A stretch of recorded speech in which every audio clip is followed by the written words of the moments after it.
The metallic glint caught 16-year-old Emma's eye as she adjusted her diving goggles. Something unnatural nestled between the artificial rock formations surrounding the Willowbrook community pool. She treaded water, squinting against the afternoon sun, when the realization hit her like a cold wave. A camera lens, hidden behind decorative stones, pointing directly at the shallow end where she and her friends had been swimming for hours. "Mia, get out of the water. Now." Emma's voice carried an urgency that made her best friend stop mid-stroke. "There's something you need to see." The two girls climbed out, water dripping from their swimsuits as Emma pointed toward the rocks. Mia's face went pale as she followed her friend's gaze. "Is that what I think it is?" A camera, hidden behind those rocks. Emma's hands trembled as she reached for her phone. "How long has it been there? Who's been watching us?" The Willowbrook community pool had been the heart of their suburban neighborhood for over a decade. Families gathered there every summer. Children learned to swim in its shallow end. And teenagers like Emma and Mia spent countless hours perfecting their dives and gossiping about school. The pool belonged to the Homeowners Association, maintained by monthly fees and managed by an elected board of residents. It was supposed to be safe. It was supposed to be theirs. Karen Hendricks lived in the largest house on Maple Street, an imposing colonial with perfectly manicured lawns and security cameras mounted on every corner. She'd been the HOA president for 3 consecutive terms, running unopposed each time because, as she often reminded neighbors, someone has to maintain standards around here. At 52, Karen had the demeanor of a woman who'd never been told no, her perfectly styled blonde hair and designer activewear giving her an air of authority that she wielded like a weapon. The trouble had started 3 weeks earlier, on a sweltering July afternoon. Emma and her friends had been enjoying the pool when Karen appeared at the gate, clipboard in hand, her face set in its perpetual expression of disapproval. "Excuse me, girls. I need to see your pool passes." "We live here. Mrs. Hendricks." Emma had replied, confused. "You know my parents, Tom and Sarah Chen. We're at 1247 Oak Street." Karen's eyes narrowed. "Rules are rules. No one uses the pool without proper identification. For all I know, you could be trespassing." She'd stood there, arms crossed, waiting as the embarrassed teenagers dug through their bags for their house keys and student IDs. "This is ridiculous," Mia had whispered, but Karen's hearing was apparently excellent. "What's ridiculous is the lack of respect young people show for community property." Karen snapped. "I've been getting complaints about noise, about inappropriate behavior, about kids who don't even live here using our facilities. Something needs to be done." That evening, Karen had called an emergency HOA meeting. Only 12 residents showed up to the community center, most of them Karen's longtime allies. She'd stood at the front of the room, her presentation slides glowing on the wall behind her, painting a picture of teenage delinquency and security threats. "We need enhanced safety measures," she'd announced. "I'm proposing a comprehensive security system for the pool area. Cameras, motion sensors, access controls. We can't have just anyone wandering in there." Bob Martinez, a retired teacher who lived next to the pool, had raised his hand. "Karen, these kids have been swimming here for years. Emma Chen tutored my grandson in math last semester. They're not criminals." "Bob, with all due respect, you're not seeing the bigger picture," Karen had replied, her voice taking on the patronizing tone she reserved for people who disagreed with her. "Property values in this neighborhood depend on maintaining safety and order. One incident, one lawsuit, and we're all liable." The vote had been close, 7 in favor, 5 against. Karen's security proposal passed, and within a week, workers were installing equipment around the pool. "Just monitoring the perimeter," Karen had assured concerned parents. Nothing intrusive. Just keeping our community safe. But now, standing beside the pool with water still dripping from her hair, Emma realized that Karen's definition of perimeter monitoring was vastly different from what parents had been told. The camera wasn't pointing at the gate or the parking area. It was angled directly at the pool itself, capturing everyone who entered the water. "We need to call someone," Mia said, wrapping a towel around herself. "My dad's a lawyer. He'll know what to do." Emma nodded, still staring at the hidden camera. "How many more are there? Are they all hidden like this?" They spent the next 20 minutes circling the pool area, pointing out suspicious objects and unusual placements. What they discovered made Emma's stomach turn. At least 4 cameras were positioned around the pool, each one carefully concealed but with clear views of the swimming area and pool deck. Anyone who'd been swimming recently had been recorded without their knowledge. David Rodriguez, Mia's father, arrived within an hour, a criminal defense attorney with 20 years of experience. He'd seen his share of privacy violations, but this made his blood boil. "Girls, I need you to show me exactly what you found. But don't touch anything. This is now evidence." As they walked the perimeter, David took photos and notes. "These aren't security cameras," he said grimly. "Security cameras are visible, posted with signs warning of surveillance. These are hidden, designed to record people without their knowledge." "Is that illegal?" Emma asked. "In this context, absolutely. Recording minors in swimwear without consent. That's a serious crime." David's jaw tightened. "I'm calling the police." Within 2 hours, the pool area was cordoned off with yellow tape. Detective Sarah Walsh, a veteran investigator with the county sheriff's department, supervised the evidence collection. Each camera was photographed in place before being carefully removed and bagged. The equipment was more sophisticated than typical security cameras, with high-resolution lenses and wireless transmission capabilities. "Who authorized this installation?" Detective Walsh asked David. "The HOA president, Karen Hendricks. She claimed it was for perimeter security. But clearly, that's not what this is." The detective made notes. "We'll need to speak with her.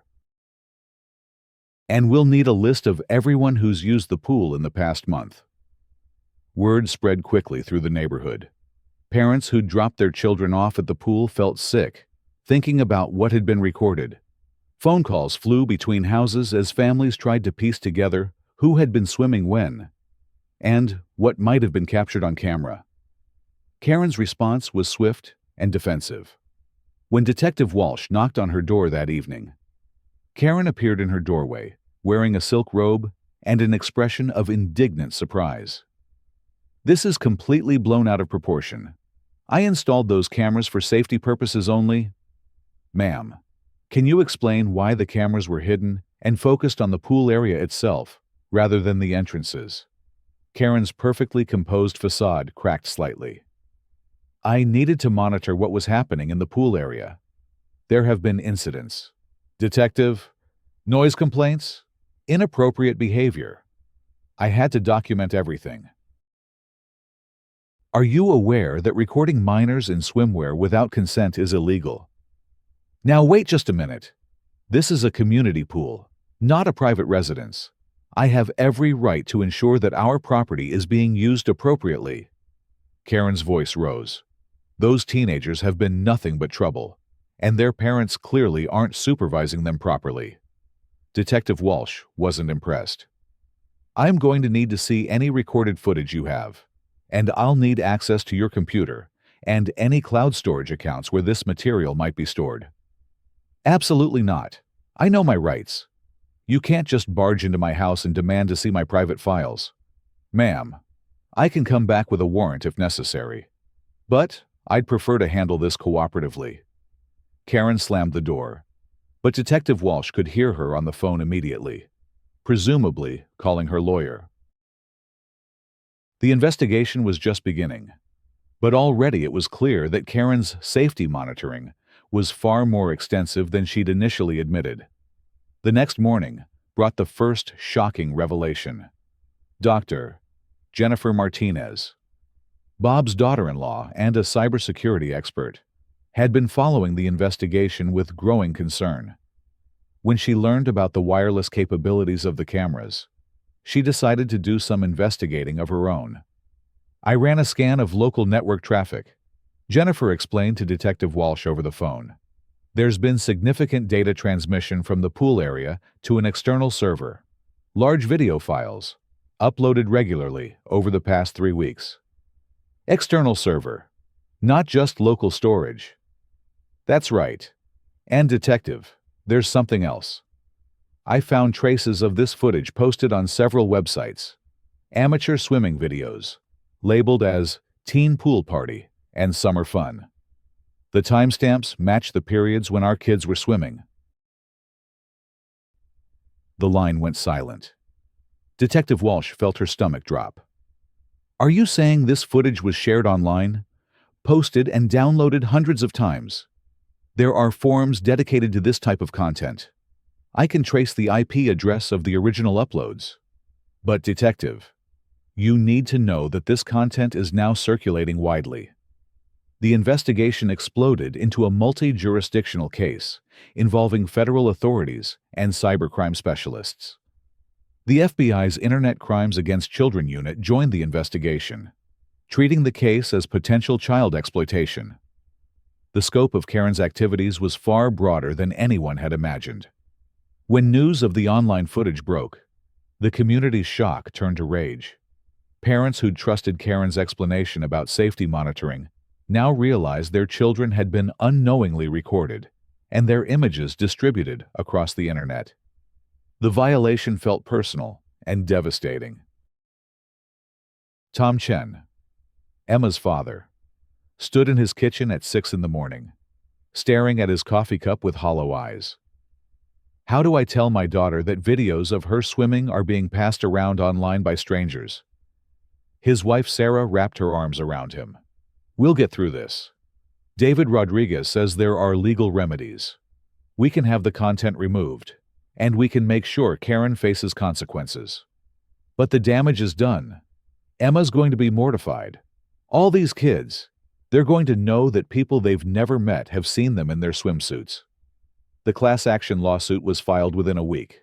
David Rodriguez, along with 2 other attorneys specializing in privacy law, represented 17 families whose children had been recorded without consent.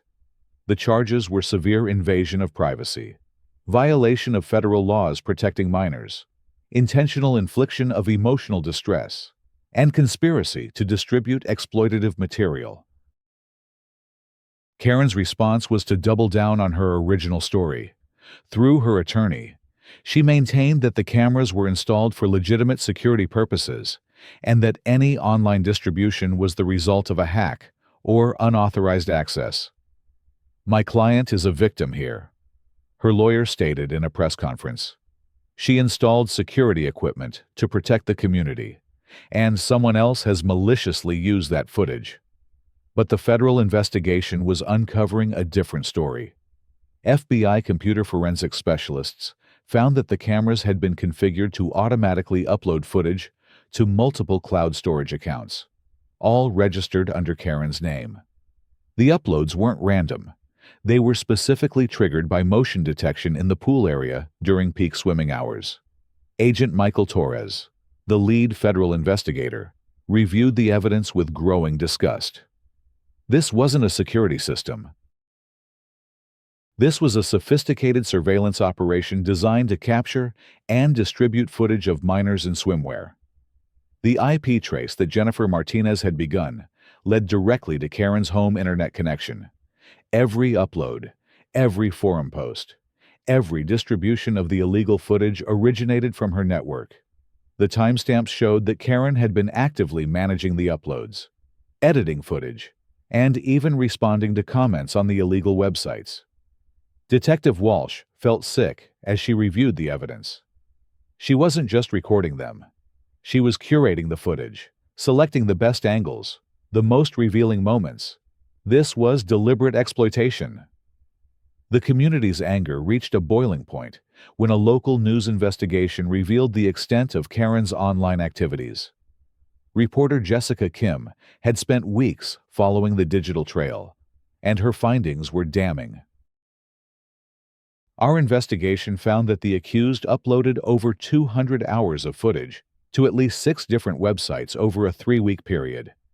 The content was specifically tagged and categorized to attract viewers looking for images of minors.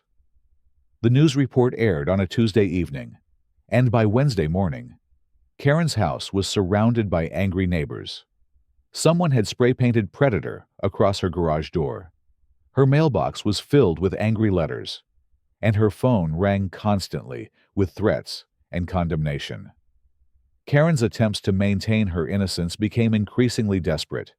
In a series of social media posts that were quickly screenshotted and shared, she claimed to be the victim of a witch hunt and accused the parents of overreacting to a misunderstanding. "I was trying to protect the community," she wrote. "These parents are destroying an innocent woman's life over a simple security measure." The posts backfired spectacularly. Parents who had been trying to handle the situation privately now felt compelled to speak out publicly. Sarah Chen posted a response that was shared thousands of times. "A simple security measure doesn't involve hiding cameras to record children in swimwear and then posting that footage online for perverts to download. This woman violated our children in the most disgusting way possible." The technical evidence was becoming overwhelming. FBI forensics experts had recovered deleted files from Karen's computers that showed months of planning. Search histories revealed research into camera equipment, video editing software, and specific websites that traded in illegal content. Chat logs showed conversations with other users about the quality of the latest uploads. Agent Torres confronted Karen's attorney with the evidence. "Your client researched hidden pool cameras and recording teens swimming months before the installation. She purchased equipment specifically designed for covert surveillance. This wasn't about security." The attorney, realizing the futility of maintaining Karen's original story, began plea negotiations. But the community wanted more than just a quiet resolution. They wanted accountability, justice, and assurance that Karen would never be in a position to harm children again. The turning point came during a packed emergency HOA meeting 3 weeks after the discovery. The community center was filled to capacity, with parents, teenagers, and concerned neighbors demanding answers. Karen had been asked to attend, but she'd sent her attorney instead. Emma Chen stood at the microphone, her voice shaking but determined. "I want everyone to understand what Karen Hendricks did to us. She made us feel unsafe in our own neighborhood. She stole our privacy and our sense of security. But worse than that, she profited from our humiliation." The room was completely silent as Emma continued. "I found out yesterday that videos of me swimming are still being shared online. People I've never met have seen me in my swimsuit, and they're making comments about my body. I'm 16 years old, and Karen Hendricks destroyed my privacy for money." Mia Rodriguez joined her friend at the microphone. "We trusted her. She was supposed to protect our community, and instead, she turned us into victims. How many other kids has she done this to? How many other cameras were there that we didn't find?" Bob Martinez, the retired teacher who'd initially opposed Karen's security measures, stood up in the audience. "I've known Karen for 15 years. I thought she was just overzealous about community rules. I never imagined she was capable of something like this." His voice cracked with emotion. "These kids deserved better from all of us. We should have asked harder questions about those cameras." The vote to remove Karen as HOA president was unanimous. The vote to ban her from all community property was unanimous. The vote to pursue maximum damages in the civil lawsuit was unanimous. But most importantly, the community voted to establish new oversight procedures to ensure that nothing like this could ever happen again. Karen's criminal trial began 4 months later. The evidence was so overwhelming that her attorneys advised her to accept a plea deal, but Karen refused. She insisted on taking the case to trial, maintaining her innocence, and claiming that she was the victim of a conspiracy. The trial lasted 3 weeks. Prosecutor Amanda Stevens presented a methodical case that traced every aspect of Karen's operation. The defendant didn't just violate these children's privacy. She systematically exploited them for profit. She turned their innocent summer fun into content for predators. The most damaging evidence came from Karen's own computer. Forensics experts had recovered chat logs where she discussed her business with other users. In one conversation, she wrote, "The teenage girls are the most popular. I make sure to get good angles when they're diving or adjusting their suits." When confronted with this evidence on the witness stand, Karen's composure finally cracked. "That's not what I meant. You're twisting my words. I was just trying to keep the pool area safe." Safe from what? Ms. Hendricks. From teenage girls swimming. Prosecutor Stevens pressed, "Your chat logs discuss pricing for premium content and exclusive footage. What safety purpose does that serve?" Karen's breakdown on the witness stand was complete. She admitted that she'd been making money from the footage but insisted that she'd never intended to harm anyone. "I needed the income. My husband left me, and I was struggling financially. I thought it was harmless. They were just swimming." The admission destroyed her defense. The jury deliberated for less than 4 hours before returning guilty verdicts on all charges, multiple counts of invasion of privacy, production and distribution of illegal content involving minors, and conspiracy to commit federal crimes. At her sentencing 6 weeks later, Karen faced a courtroom packed with her victims and their families. Judge Patricia Williamson had reviewed the evidence and victim impact statements with growing anger. "Ms. Hendricks, you held a position of trust in your community. Parents relied on you to protect their children, and instead, you exploited them for personal gain." Emma Chen read her victim impact statement with quiet dignity. "Karen Hendricks stole something from me that I can never get back. My sense of safety, my privacy, my trust in adults who are supposed to protect children. But she didn't break me. She made me stronger, and she made our community stronger." Judge Williamson sentenced Karen to 8 years in federal prison, followed by 10 years of supervised probation. She was ordered to pay $2.3 million in damages to the victims and their families, and she was permanently banned from any position involving supervision of minors. The civil lawsuit settled for an additional $5.7 million, which was used to establish a fund for cybersecurity education and victim support services. Karen's house was sold to satisfy the judgment, and she was forced to declare bankruptcy. But the community's healing went deeper than legal victories. The trauma of Karen's betrayal had shaken their faith in the people they'd trusted to protect them. Parents implemented new safety protocols. Teenagers learned about digital privacy, and the neighborhood as a whole became more vigilant about protecting its most vulnerable members. The pool was completely renovated, with new security measures that were transparent and designed with input from both parents and teenagers. Visible cameras were installed at entrances only, with clear signage explaining their purpose. A new oversight committee, including parent and teen representatives, was established to prevent any single person from having unilateral authority over community safety.